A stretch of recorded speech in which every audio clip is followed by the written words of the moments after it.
Sum, ini udah mau maghrib, ayo pulang, tak antar pulang. Bu Sum itu cuma diem. Dan tetangganya ini lihat kalau mulutnya itu penuh dengan makanan. Curigalah tetangganya, jangan-jangan Sumiase ini makan sajen. Karena memang di daerah situ banyak orang-orang yang naruh sajen ya, seperti ayam ingkung dan lain sebagainya. Nah, ketika Bu Sum ini duduk di samping Denok, Denok ini digandeng, ya setelah itu dia didudukkan di pangkuannya, rambutnya itu dielus-elus, sambil Bu Sum ini menembangkan sesuatu. Yeneng tawang ono lintang cahayu, aku ngenteni tekamu, sambil terus dielus-elus rambutnya. Nah, gak lama kemudian Pak De Gatot kembali melanjutkan ceritanya. Tapi juga ada cerita yang bikin takut warga orang-orang di sini, Mbak. Kenapa itu, Pak De? Katanya Sumiase itu sering menampakkan diri. Kadang itu ada orang-orang yang masih sering mendengar suara merdunya Sumiase nembang. Maka dari itu sejak Sumiase itu meninggal, warga jarang sekali keluar malam-malam kalau tidak penting-penting banget. A'udzubillahi minasyaitonirrajim. Bismillahirrahmanirrahim. Assalamualaikum warahmatullahi wabarakatuh. Apa kabar rencang-rencang semuanya? Semoga semua dalam keadaan sehat dan selalu diberikan kewarasan dalam berpikir. Nah, pada kesempatan kali ini saya akan menceritakan sebuah cerita yang datang dari Mbak Denok di Surabaya. Mbak Denok menceritakan satu kejadian yang dia sendiri alami pada sekitaran tahun 95-96. Jadi pada waktu itu Mbak Denok lagi lebaran di kampung bapaknya yang ada di lereng Gunung Lawu. Dan di sanalah dia mengalami kejadian yang benar-benar gak bisa dia lupakan sampai sekarang. Bahkan bisa dibilang kejadian yang dia alami merubah pribadi Mbak Denok menjadi seseorang yang sangat berbeda. Baik, sebelum saya lebih dalam masuk ke ceritanya, saya ingin mengucapkan terima kasih buat rencang-rencang semua yang udah gabung ke channel ini, udah subscribe, udah like, udah komen, udah share video-video dari channel ini. Saya dan tim mengucapkan banyak-banyak terima kasih. Semoga semua kebaikan rencang-rencang ini dibalas dengan sesuatu yang lebih besar dan tentunya lebih bermanfaat. Amin.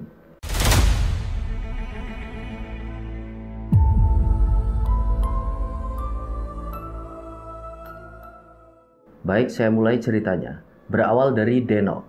Denok ini lahir dan besar di Surabaya ya, Jawa Timur, dan ayahnya Denok ini adalah asli kelahiran dari salah satu dusun yang ada di lereng Gunung Lawu.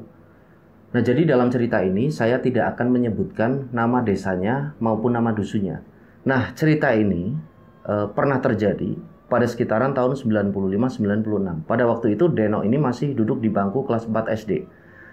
Nah, ketika di Surabaya, Denok ini tinggal bersama kedua orang tuanya dan dia adalah anak tunggal sematawayang. Orang tua Denok ini bisa dibilang adalah orang yang berkecukupan. Jadi dalam hal apapun, Denok ini selalu bisa memenuhi kebutuhannya sehari-hari. Nah, bahkan ketika teman-temannya tidak punya mainan yang dipunyai Denok, pada waktu itu Denok ini sudah punya. Nah, sampai pada satu ketika, ayahnya Denok ini membeli satu mobil, ya, satu buah mobil. Tapi pada waktu itu mobilnya adalah mobil bekas. Harapan ayahnya pada waktu itu ke Denok, jadi ketika nanti mereka ini punya mobil menjelang hari raya, ayahnya Denok dan sekeluarga ini bisa mengunjungi kakaknya yang ada di dusun tersebut di lereng Gunung Lawu. Nah, jadi ceritanya kakek dan neneknya Denok ini memang sudah lama meninggal dan di sana hanya tinggal kakak dari ayahnya Denok. Nah, Denok ini biasa memanggil dengan panggilan Pak De Gatot. Nah, setelah punya mobil dan ayahnya ini sempat bilang ke Denok bahwa, "Dek, nanti ini kan kita sudah punya mobil. Jadi menjelang hari raya kita nanti main ke rumah Pak De Gatot ya." Nah, Mbak Denok ini awalnya sempat nggak mau ya, karena bagaimanapun juga Denok ini tahu kondisi di dusun ayahnya itu sangat jauh sekali dari keramaian.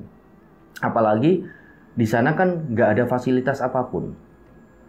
Nah, menurut Denok pada waktu itu di sana ini nggak ada teman-teman yang seumuran Denok. Tapi karena ayahnya terus merayu, sampai pada akhirnya Denok ini pun mau. Jadi waktu itu 2 hari menjelang hari raya, mereka pun mulai berangkat dari rumah. Nah, dari rumah Deno ini udah ngambek ya. Sampai dalam perjalanan itu masih kelihatan ngambek. Nah, perjalanan mereka tempuh sekitar 6 jam lebih. Singkat cerita, mulailah mereka masuk ke wilayah pegunungan, di mana di area tersebut adalah area dari Pegunungan Lawu.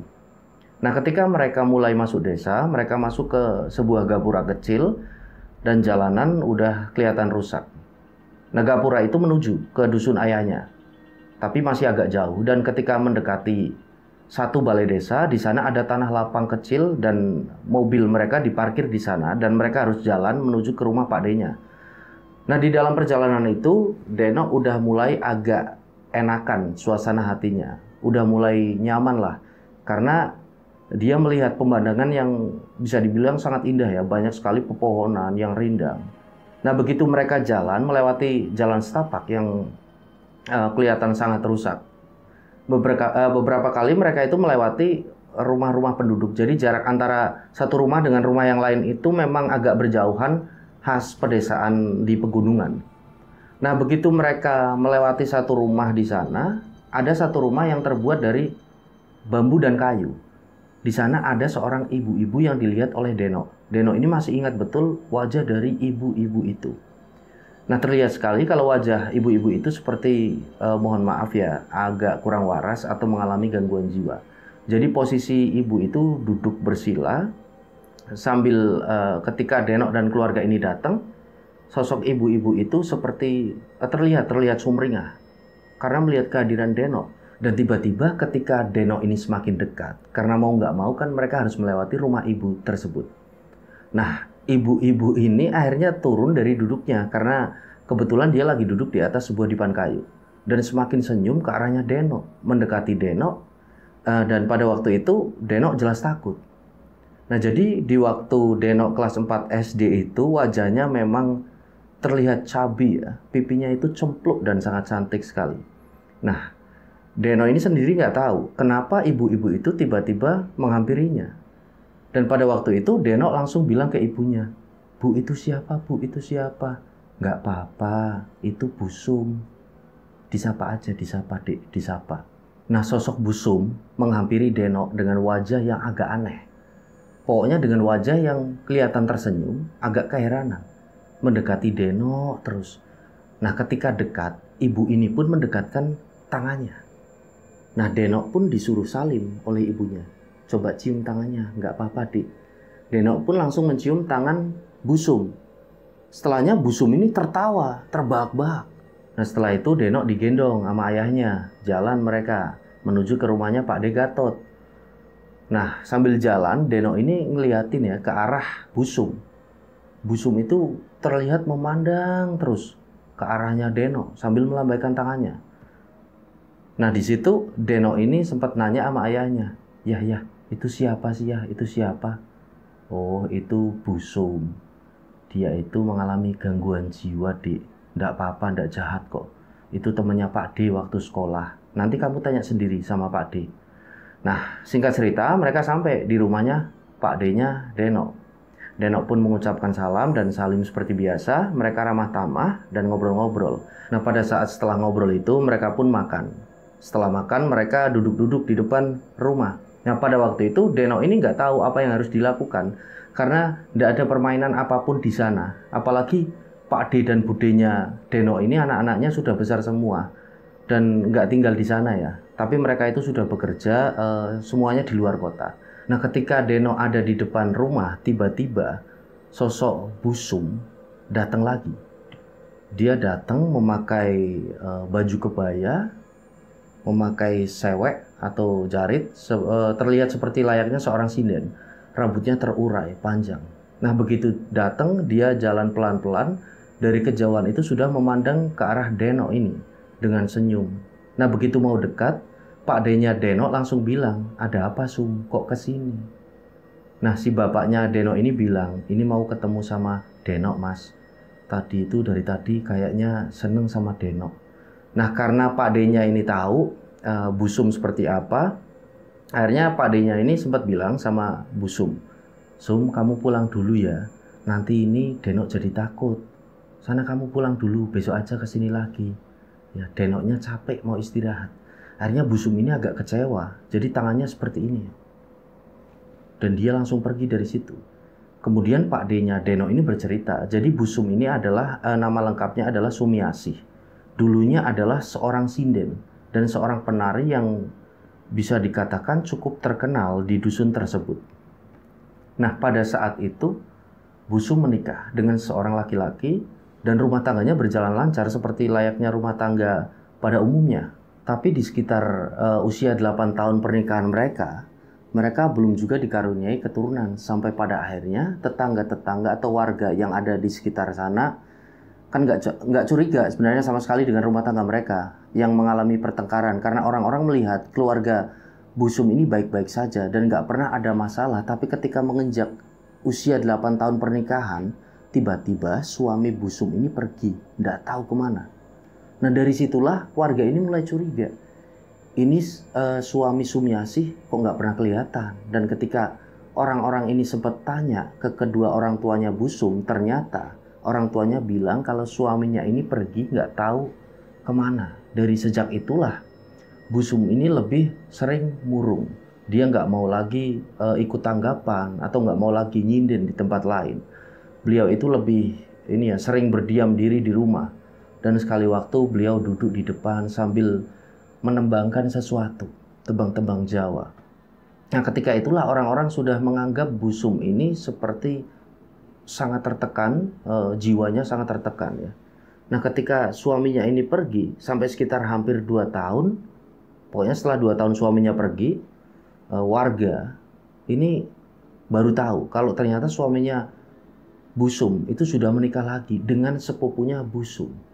Nah dari kabar itulah Busum ini menjadi semakin tertekan, depresi. Orang-orang itu melihat Busum ini sering keluar akhirnya dari rumah, kemudian pergi nggak tahu kemana, sore baru kembali ke rumah, begitu seterusnya, berhari-hari.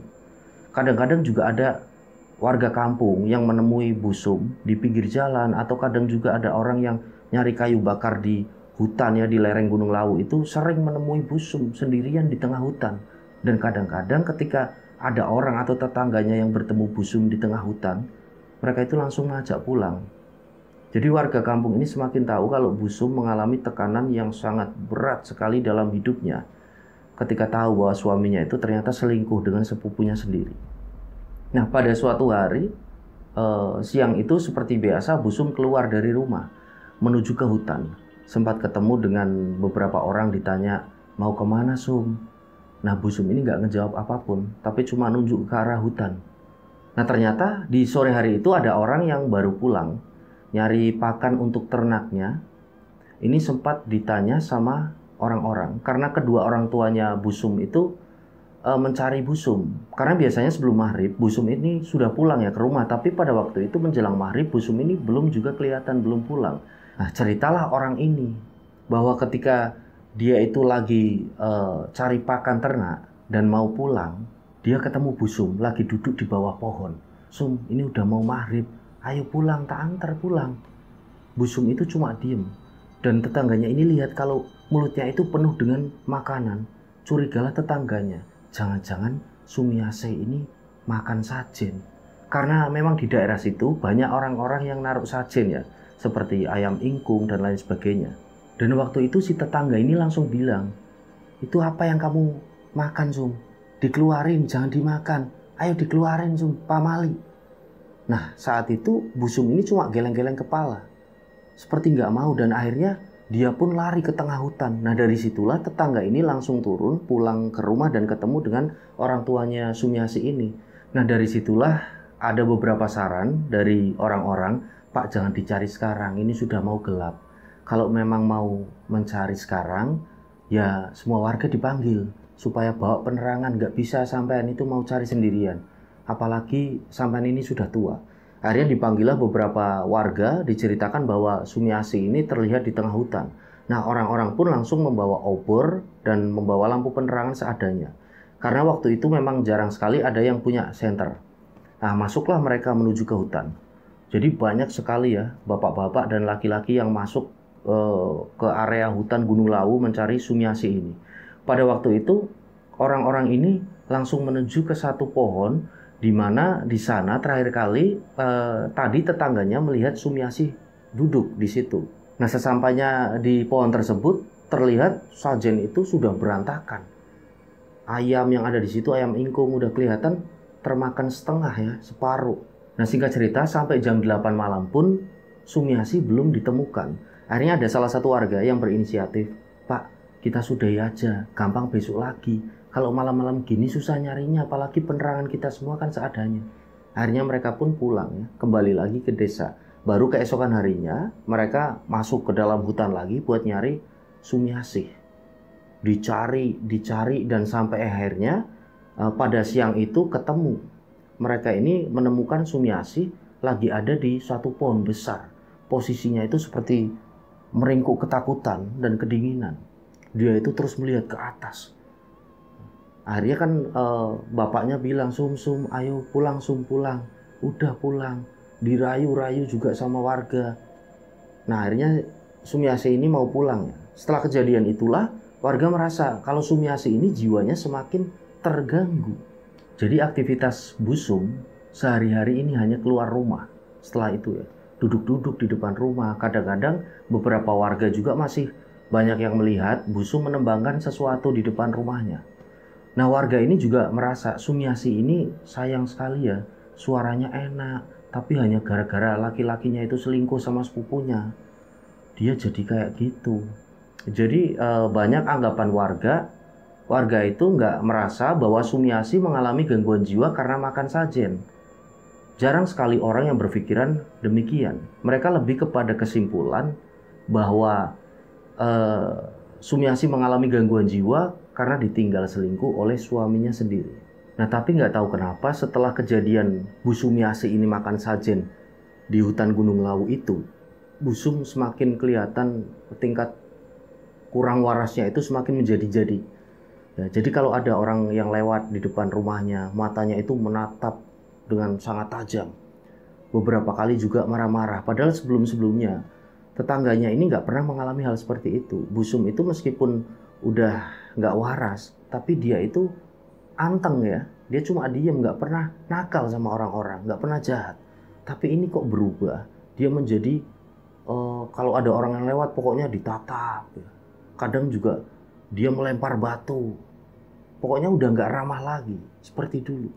Nah, tapi anehnya ketika Bu Sumiasih ini melihat anak-anak, dari anak kecil sampai anak usia SD lah, Busum itu selalu terlihat senang ya, sumringah wajahnya, nggak tahu kenapa. Itulah kenapa ketika Deno ini datang, apalagi wajahnya si Deno ini kan lucu ya, cempluk, cantik sekali.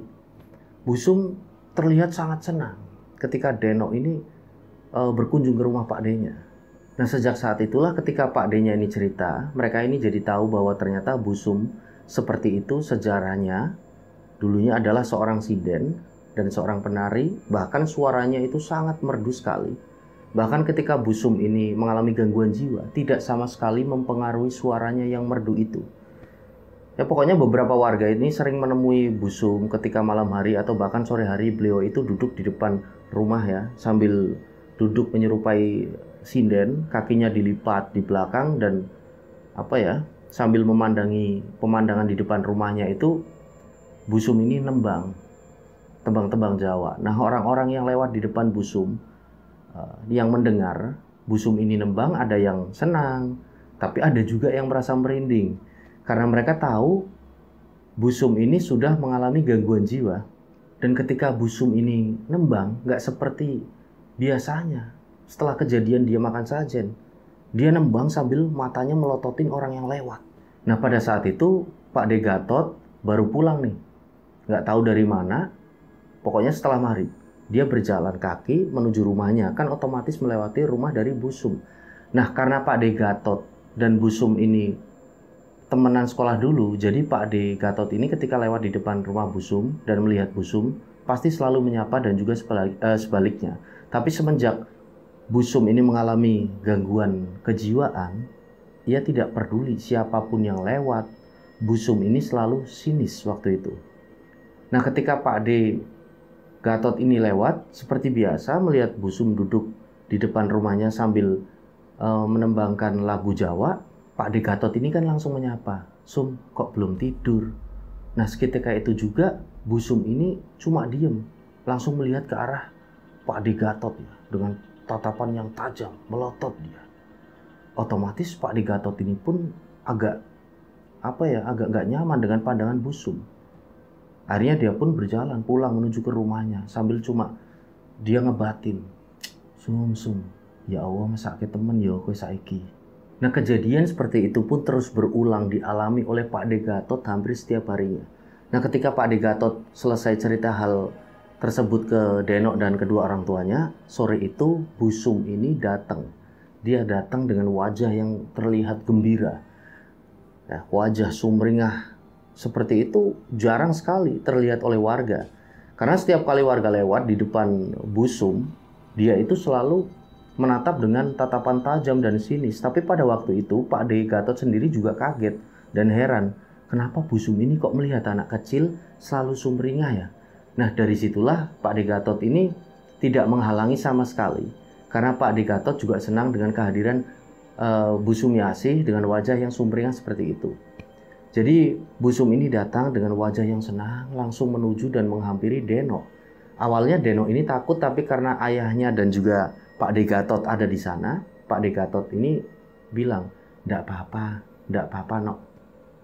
Nggak bakal diapa-apain kok sama Bu Sum. Bu Sum itu baik, dia itu sayang sama kamu."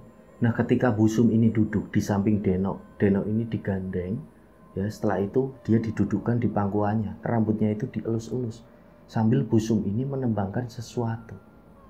"Yening tawang ono lintang cahayu, aku ngenteni tekamu." Sambil terus dielus-elus rambutnya.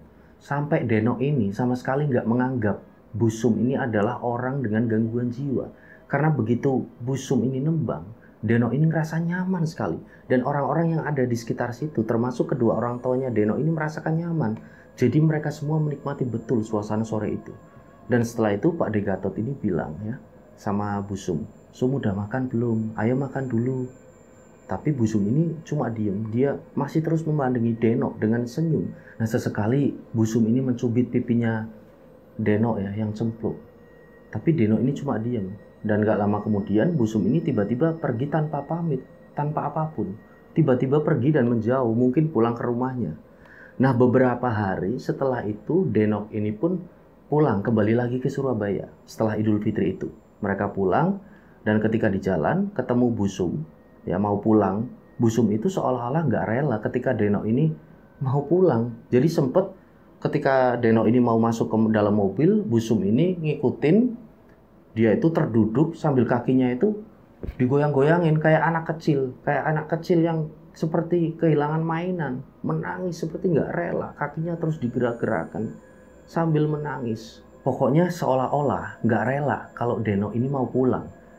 Nah, ketika di dalam mobil, Denok ini nanya ke ibunya, Bu, kenapa Bude Sum kok nangis ya Bu?" "Ya nangis lah, sedih Nduk, melihat Denok ini pulang. Bude Sum kan sayang sama Denok. Kasihan ya Bu ya." "Iya Nduk, doakan ya Nduk ya." Iya Bu." Nah, singkat cerita 1 tahun kemudian menjelang hari raya, Denok kembali lagi ke desanya dan ketemu lagi dengan Sumiasih. Hal itu pun terjadi 3 kali hari raya berturut-turut. Dan keempat kalinya ketika hari raya keempat itu, Denok ini kembali pulang. Dan ternyata begitu lewat di depan rumah Bu Sumiasih, Denok dan keluarga ini nggak melihat Bu Sum ada di depan rumah itu. Nah, mereka pun langsung menuju ke rumah Pak De Gatot ya. Dan Denok ini tanya ke Pak D-nya itu, "Pak D, kok tadi lewat di depan rumah Bude Sum kok nggak ngelihat Bude ya? Di mana ya Pak D ya?" Nah, di situ Pak De Gatot menjelaskan, "Oh ya, kalian belum tahu ya. Bude Sum itu sudah meninggal dunia. Innalillahi wa inna ilaihi raji'un." Jadi kedua orang tuanya Denok, termasuk juga Denok, sangat sedih mendengar hal itu. Nah, dari situlah Pak De Gatot ini cerita di pertengahan bulan sekitar Agustus, ya, Bu Sum ini mengalami demam yang sangat tinggi sekali. Mungkin karena pada waktu itu orang tuanya nggak mampu membawa ke klinik atau rumah sakit, cuma diobatin dengan obat-obatan tradisional seadanya. Nah, ketika warga udah tahu kalau Bu Sumiasih ini sakit dan mengalami demam yang sangat tinggi sekali, barulah Bu Sum ini dibawa ke klinik terdekat. Setelah itu nggak lama kemudian dari klinik dialihkan menuju ke rumah sakit daerah. Nah, di rumah sakit daerah tersebut Bu Sum ini sempat diopname sampai beberapa hari kemudian akhirnya dinyatakan meninggal dunia. Dan sejak saat itulah warga itu ada yang merasa sedih kehilangan Bu Sum, tapi juga ada yang merasa tenang karena beberapa kali memang ada warga yang merasa terganggu dengan kehadiran Bu Sum di desa tersebut. Karena memang tidak jarang juga ada beberapa warga yang mengalami bisa dibilang kekerasan dari Bu Sum, seperti pada saat warga pulang dari sawah atau dari kebun ketika melihat Bu Sum tiba-tiba membawa batu dan warga ini dilempar batu oleh Bu Sum. Tapi banyak juga warga yang mengaku sama sekali nggak terganggu dengan adanya Bu Sum. Malah warga itu terhibur ketika Bu Sum ini menembangkan lagu-lagu Jawa. Nah, nggak lama kemudian Pak De Gatot kembali melanjutkan ceritanya. Tapi juga ada cerita yang bikin takut warga orang-orang di sini, Mbak. Kenapa itu, Pak De? Katanya Sumiasih itu sering menampakkan diri. Kadang itu ada orang-orang yang masih sering mendengar suara merdunya Sumiasih nembang. Maka dari itu sejak Sumiasih itu meninggal, warga jarang sekali keluar malam-malam kalau tidak penting-penting banget. Nah, setelah mendengar hal itu, Denok merasa kaget dan juga takut. Singkat cerita, pada malam itu ketika mereka semuanya lagi tidur, ternyata Denok ini mendengar dari luar rumah ada suara perempuan yang nembang. Yeneng tawang ono lintang caayu. Denok kaget, dia kan membangunkan ibunya. Bu, ada suara orang nyanyi, Bu. Nah, begitu ibunya Denok ini mengintip keluar jendela, beliau itu melihat ada sosok Bu Sum lagi duduk persis di depan rumahnya Pak De Gatot. Bu Sum itu duduk ya, seperti layaknya seorang sinden dan membelakangi mereka. Karena ibunya ini kaget, akhirnya kan membangunkan bapaknya, ya, suaminya, ayahnya Denok. Pak, itu kok ada Bu Sum di depan rumah. Akhirnya ayahnya Denok ini mengintip. Nah, ayahnya Denok juga melihat sosok Bu Sum yang lagi duduk membelakangi mereka, menembangkan lagu Jawa. Yeneng tawang ono lintang caayu. Nah, karena kejadian itulah mereka ini semua langsung keluar kamar dan manggil Pak De Gatot. Mas, kok Bu Sum ada di depan rumah ya? Nah, Pak De Gatot ini kan bangun ya, dibangunin mendadak kan kaget. Ada apa? Kenapa itu ada Bu Sum di depan rumah? Lagi nembang, Mas. Oh, tak kira ada apa. Ya udah biasa kayak gitu, udah dibiarin aja toh. Memang begitu. Orang ini memang datang dari rumah ke rumah, tapi nggak ganggu. Memang kayak gitu. Nah, di situ kedua orang tuanya Denok ini heran. Kok Pak De Gatot nggak takut ya? Setelah itu dia malah melanjutkan tidurnya. Nah, kedua orang tua Denok akhirnya kembali ke kamar. Dan mereka itu masih mendengar Bu Sum itu menembangkan lagu Jawa. Akhirnya mau nggak mau mereka membiasakan diri. Ya, sampai pada akhirnya karena terus-terusan mendengar, mereka nggak merasa takut lagi.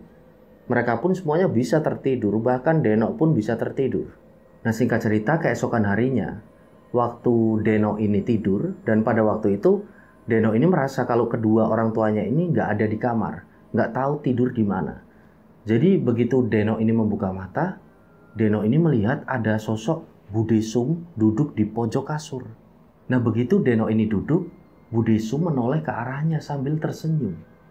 Denok melihat sosok Bu Sum pada malam itu. Wajahnya sangat cantik sekali.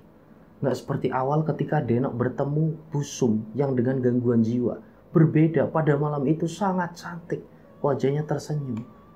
Dan dia berucap, duduk, sini duduk sini. Akhirnya nggak tahu kenapa Denok ini langsung menghampiri Bu Sum dan duduk di pangkuannya.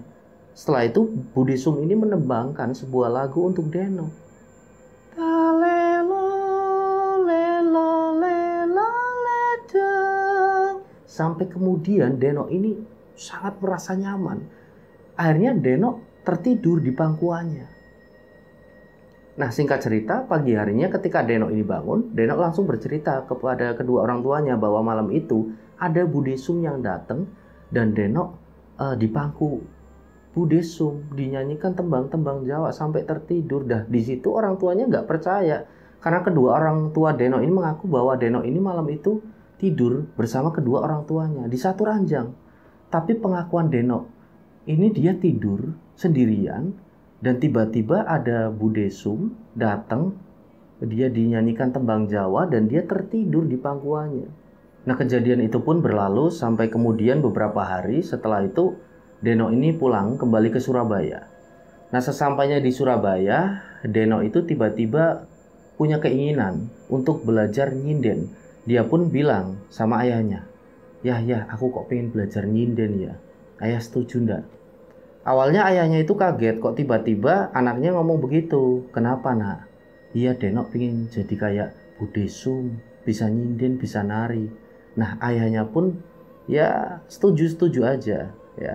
Ya udah insya Allah nanti 2 hari atau seminggu lagi nanti ayah cariin guru yang bisa mengajar nyinden. Nah akhirnya ketika itu Deno ini belajar nyinden. Ia belajar menari Jawa sampai betul-betul Deno ini mencintai budaya Jawa. Nah ketika ayahnya sempat bertanya, kamu ini kenapa kok tiba-tiba senang sama budaya-budaya Jawa? Padahal sebelum-sebelumnya kamu itu kan gak pernah tanya-tanya hal-hal tersebut. Nah karena hal itu, Deno sendiri pun mengaku bahwa sebenarnya awalnya dia gak tahu menahu soal hal-hal tersebut. Tapi setelah Deno ini mempelajari ya tentang teknik nyinden, nari dan lain sebagainya, Deno ini jadi akhirnya berkembang. Dia bisa nyinden, dia bisa menari dengan baik, sampai dia itu sering diundang ke acara-acara seperti wayangan ya, disuruh nyinden di sana. Pokoknya Deno ini menjadi pribadi yang sangat berbeda dari sebelumnya. Yang sebelumnya itu nggak tahu menahu soal budaya-budaya Jawa, sampai ada kejadian dia bertemu Budesum dan itu pun merubah bisa dibilang itu jalan hidupnya Deno. Sampai hari ini masih aktif nyinden. Ini kisah yang sangat luar biasa. Terima kasih buat rencang-rencang semuanya yang sudah menyaksikan video ini sampai selesai. Semoga dari ceritanya Mbak Deno ini, kisah yang Mbak Deno alami, kita bisa ambil hikmahnya, kita bisa mempelajari sesuatu hal yang ada di dalamnya. Sekali lagi terima kasih buat rencang-rencang semuanya yang udah gabung, udah subscribe ke channel ini, udah like, udah komen, udah share video-video dari channel ini. Semoga kebaikan rencang-rencang semua dibalas dengan sesuatu yang lebih besar dan lebih bermanfaat. Dan semoga kita semua selalu diberikan kesehatan. Saya Sukmarga pamit undur diri, sampai berjumpa pada cerita-cerita selanjutnya. Wassalamualaikum warahmatullahi wabarakatuh. Salam Lestari.